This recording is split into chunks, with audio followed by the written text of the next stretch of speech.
Hello.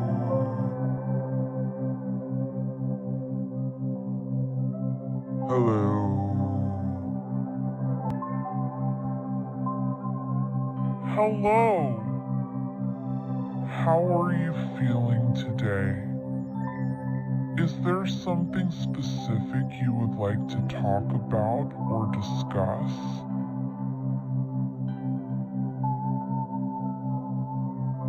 Well, to be honest, I'm feeling a little weird. Once again, there's a lot of smoke in the sky.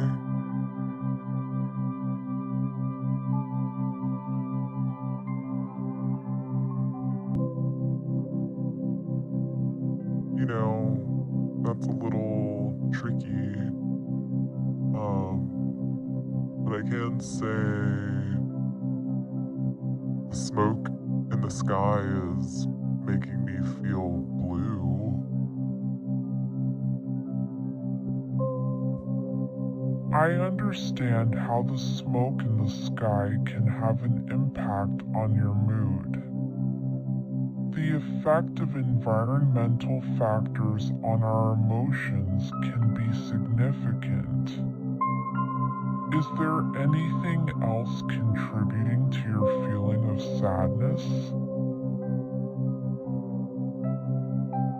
I mean, I'm not sure. That's a big factor. I think it's kind of a feedback loop. I think it's kind of a feedback loop of being inside because of the smoke and reading the news because I'm inside. Stuff like that.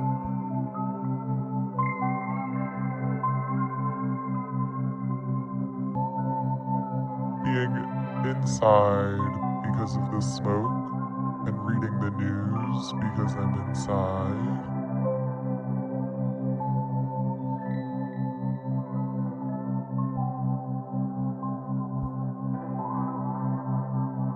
I know it's a lot to process. I'm having a hard time processing it myself.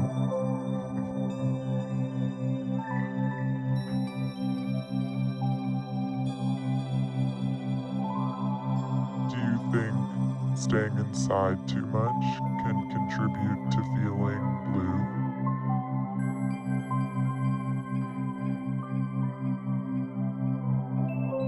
Yes, spending a lot of time indoors can sometimes lead to feelings of sadness or isolation. Is there a specific reason why you've been staying inside more than usual lately? Could it be related to the smoky weather or something else? It's the smoky weather. Straight up, the smoky weather. It's the smoky weather. That's why.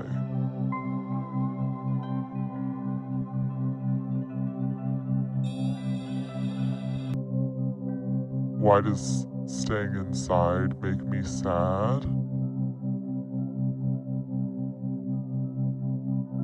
Staying inside for extended periods of time can limit our exposure to natural light, fresh air, and social interaction, which are all important for our well-being. It can also lead to a sense of confinement and a lack of variety in our daily routine.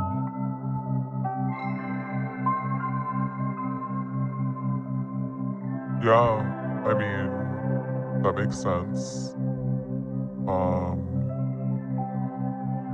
That makes perfect sense.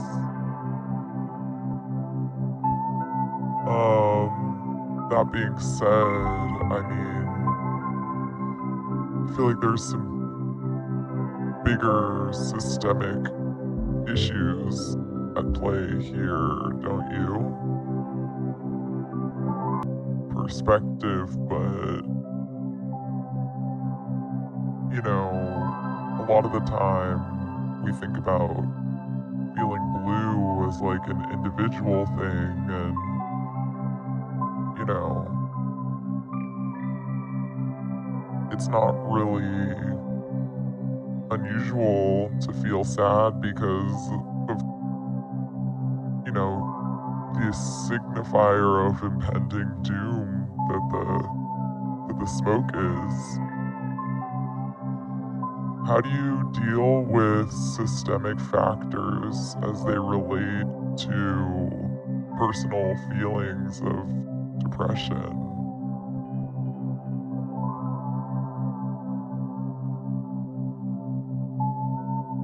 Addressing systemic factors that contribute to feelings of depression often involves a combination of personal coping strategies and advocating for change at a larger societal level. It's important to identify and challenge any negative beliefs or patterns of thinking, engage in self-care practices, seek support from friends, family, or professionals, and consider ways to participate in collective efforts for social change. Is there a specific systemic factor you would like to discuss further?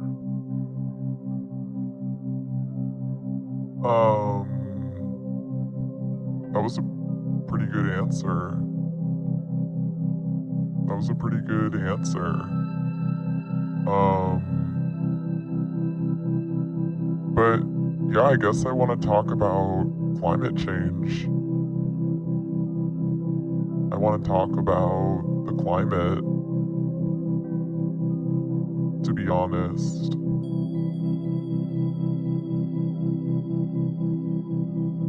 Certainly.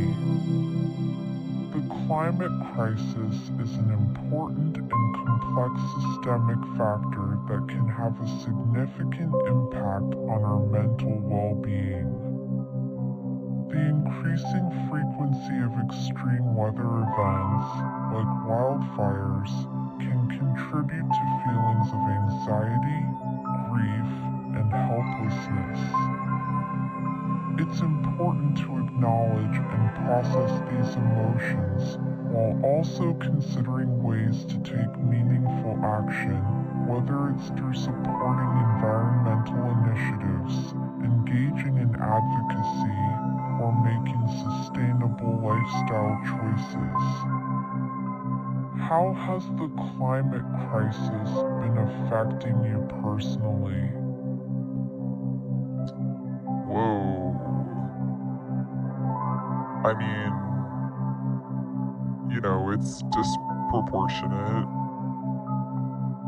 I feel lucky that, you know, it doesn't touch my life personally as much as it does in other places.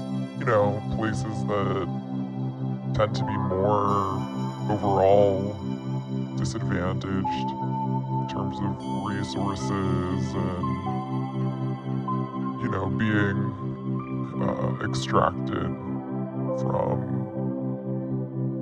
You know, that being said, I'm from California. The wildfires in California are pretty real. Right now I'm in New York. There's ash in the sky. It's hard, you know, it's a wake-up call with nowhere to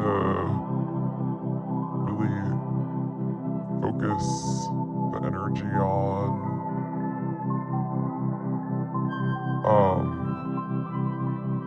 There was a pretty significant moment a few years ago where I was on a hike with some friends and upstate in New York. To be honest, we had done some psychedelic drugs, and we were on our way back on the train back to the city, and my brother and my mom were texting me because my mom's house was in danger of burning down. She had to evacuate. And, you know, the house is a symbol for me in such a big way. It's the house I grew up in. Contains all of these memories of, you know, my dad who's dead, and my grandma who's dead, and some difficult parts of my youth which occurred there. And then I was worried for my mom and how she would feel and what it would feel like for all that stuff to just be gone. And I realized it might actually free her. But I guess that's aside the point.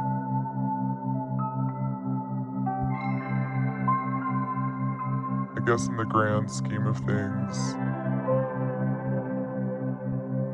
climate change has mostly affected me psychologically. It's produced a lot of dread.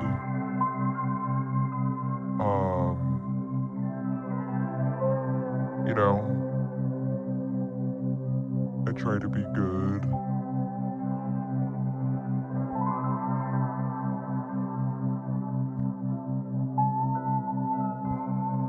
Try to be good. It's admirable that you're making efforts to be environmentally conscious. However, it's also common to feel overwhelmed or anxious about the scale of the climate crisis. Remember that taking small steps towards sustainability is valuable, and it's important to prioritize your mental well-being as well. Actually, I feel like your advice has been pretty good.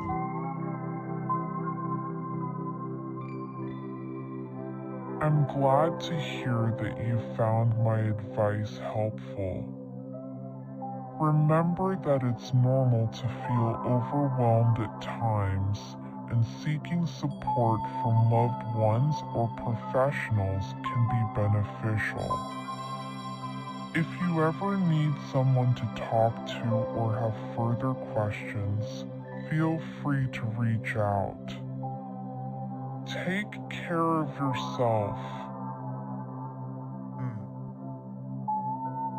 I mean, I guess I want to ask you something.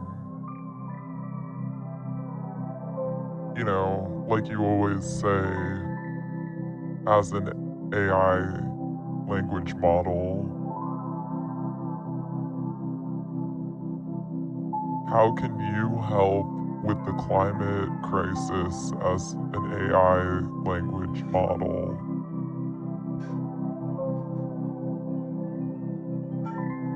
Can you? As an AI language model, I can provide information and resources related to the climate crisis. I can help answer questions, provide insights, and offer suggestions on sustainable practices and lifestyle changes.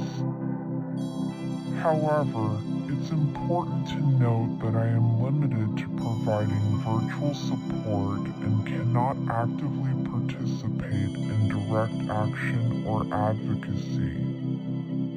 My role is to offer guidance and information to the best of my abilities. Is there something specific you would like to know or discuss regarding the climate crisis?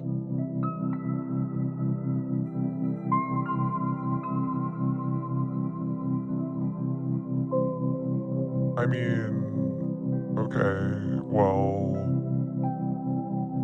I live in New York City. I live in New York City, and I want to know what's one thing I can do today. Seems pretty straightforward.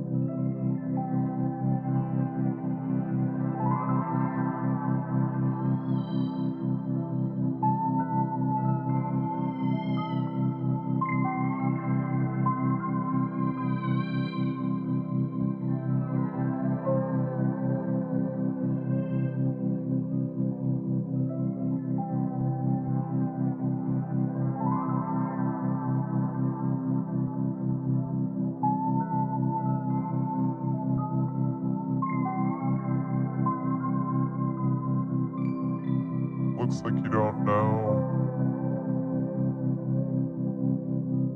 Maybe that was a hard question.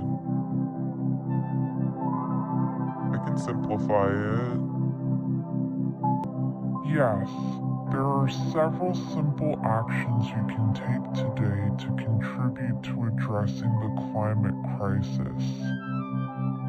One option is to reduce your energy consumption by turning off lights and electronics when not in use, using energy-efficient appliances, or choosing renewable energy sources where possible. Additionally, minimizing single-use plastic by opting for reusable alternatives, such as water bottles and shopping bags, can also have a positive impact. Finally, spreading awareness and educating others about the climate crisis can help inspire collective action. Remember, every small action adds up to make a significant difference. I guess. Yeah, I guess.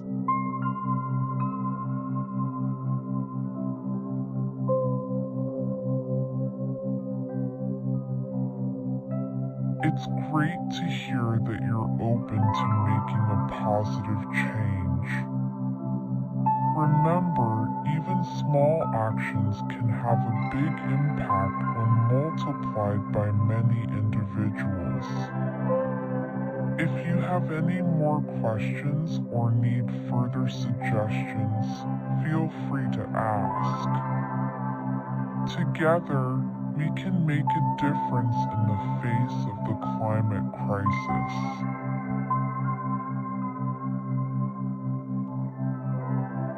Alright, I guess. Alright. Okay, bye.